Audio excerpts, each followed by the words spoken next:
Amados irmãos, uma boa noite a todos. Sejam bem-vindos a essa casa de oração e é realmente uma grande alegria estarmos aqui reunidos nessa noite para estudarmos mais um pouco acerca da doutrina espírita. Essa doutrina maravilhosa que nos esclarece, que nos conforta, que traz o auxílio espiritual a que nós todos aqui viemos buscar. O tema proposto pela casa dessa noite está no livro A Gênese, que faz parte da codificação de Kardec, e nós vamos falar no capítulo 13, que vai nos orientar sobre as características, dos milagres segundo o Espiritismo. A explicação de todos os milagres segundo a doutrina espírita. Esses conhecimentos e essas explicações estão no capítulo 13, 14 e 15.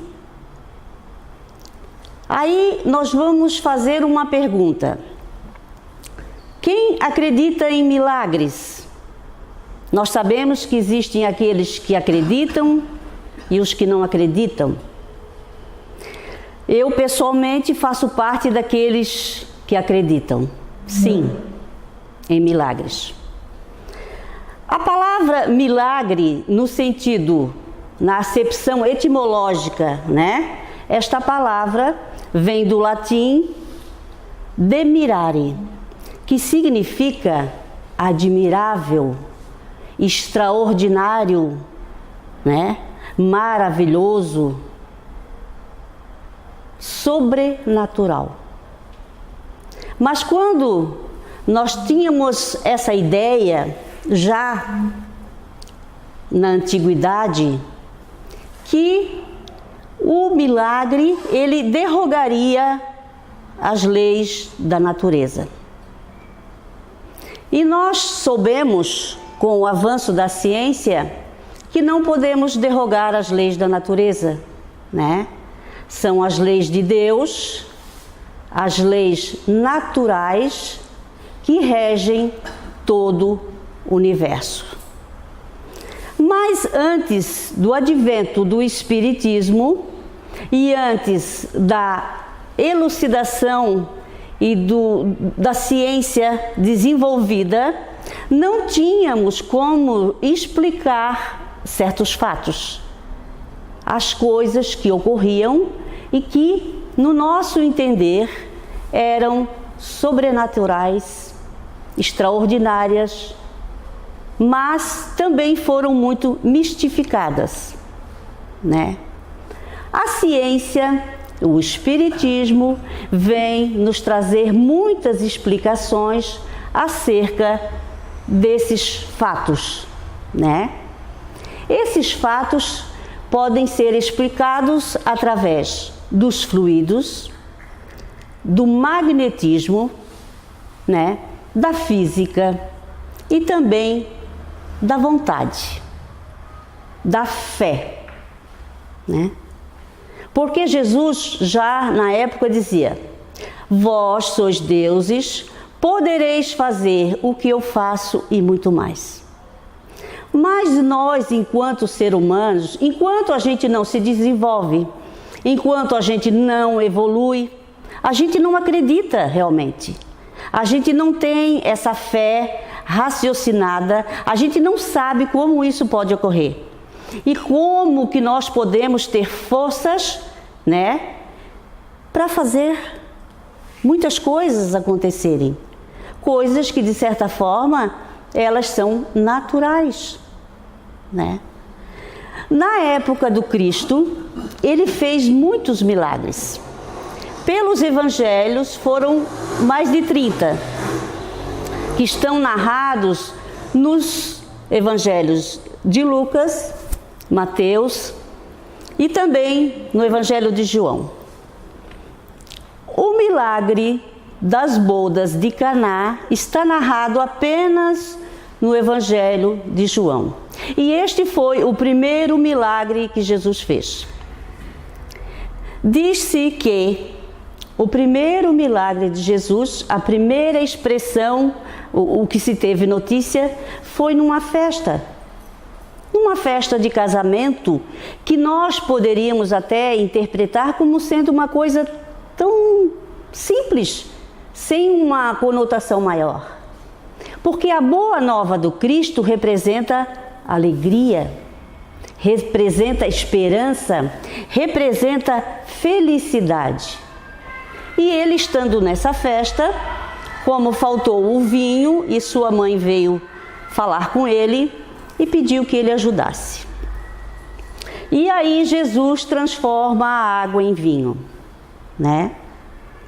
E hoje nós já podemos ter um entendimento que isso é uma coisa possível pela questão fluídica e pelo magnetismo que ele tinha. Sendo ele um espírito, né, de escola, evoluidíssimo, praticamente o perispírito era de uma essência puríssima, ele tinha um magnetismo absurdo para a época, ninguém poderia imaginar. Tanto é que quando as pessoas se aproximavam dele, elas podiam sentir aquela força, aquela energia. Dizem até que quem olhava nos olhos dele já se modificava. Tamanha a sua magnitude, sabe? Podia se sentir. Imaginem naquela época, onde o povo não tinha nenhum estudo, não tinha conhecimento nenhum de física, né? De química, de nada praticamente. O que começou e que introduziu mais a ciência foi antigamente a alquimia, né? Então, Cristo transforma a água em vinho. Esse foi o seu primeiro milagre. E isso também pode ser realmente explicado. Depois nós vamos ver a ressurreição de Lázaro. Se Lázaro realmente estivesse morto, se o seu perispírito já realmente tivesse se desprendido do corpo físico, e se Jesus tivesse feito com que ele voltasse, isso seria uma derrogação das leis da natureza. E Deus, como fez as suas leis perfeitas, ele não derrogaria nenhuma lei, porque são leis naturais, imutáveis, né? A lei do homem, sim, são leis mutáveis. As nossas leis muitas vezes têm que ser mudadas, porque são imperfeitas, de acordo com a nossa imperfeição. O ser humano é imperfeito, não pode produzir coisas perfeitas, leis perfeitas. Mas, por quê? Na época, não se conhecia o fenômeno da letargia e da catalepsia. Fenômenos esses que, com o desenvolvimento da ciência, foram explicados. A catalepsia consiste em uma paralisação muscular. O indivíduo fica paralisado, endurecido, os seus sinais vitais se tornam quase imperceptíveis, mas ele está vivo. E isso pode durar dias, horas. Então, quando Jesus chega e diz: não, Lázaro, levanta-te, e ela diz: meu irmão está morto? Não, ele não está morto. Porque naquela época não se tinha um entendimento desses fenômenos. Sendo a letargia um estado letárgico onde os músculos ficam relaxados. É quase o contrário da outra, mas tem características também de que os sinais vitais ficam praticamente imperceptíveis. Tanto que naquela época muitas pessoas eram enterradas vivas. Por quê? Assim que elas morriam, já eram enterradas. Não havia esse período de velório de 24 horas como a gente procede hoje. Então, isso foi descoberto porque muitas vezes Ao abrir uma sepultura, o corpo estava virado ou havia arranhões. E com o tempo as pessoas foram percebendo que isso podia acontecer, né? No caso do milagre da filha de Jairo, quando eles vêm até Jesus e dizem: "Ah, minha filha está morta, venha atendê-la." E Jesus diz: "Não, a tua filha apenas dorme." Porque ele já tinha um entendimento desses fenômenos pela sua evolução. E ele vai e pede que a menina se levante. E a menina se levanta realmente, porque ela estava nesses estados, né? A que foi descrito, e isso na época não era sabido. Aí as pessoas vão dizer: "Mas e como funciona isso então?" Né? Por que havia esses milagres foram necessários para o despertamento do ser humano, para que ele despertasse também que existia algo além, né? E o ser, na sua evolução, ele precisa realmente pensar, ele precisa analisar o que está acontecendo. Aí nós vemos aquele fenômeno que Jesus caminha sobre as águas. Como pode isso, né? E ele disse que é a fé que faz com que a gente faça isso. Na verdade, é uma evolução espiritual. E isso se deu através do magnetismo, da levitação. E quando Pedro vem e afunda, faltou a fé, né? Faltou essa evolução. Tanto é que a ciência nos esclarece acerca destes fenômenos. Hoje se vê até o que se chama comboio magnético, que é um trem que funciona por levitação. Não sei se já ouviram falar. Ele atua por repulsão e ele não toca o chão. Ele não toca o trilho. Ele funciona assim. É uma tecnologia nova, japonesa ou alemã, eu não me ative no detalhe, mas já tem um trem funcionando em Xangai e ele consegue uma velocidade de 603 km por hora, com energia limpa e sem ruído. Tudo isso conseguimos entender através da ciência, da evolução, né?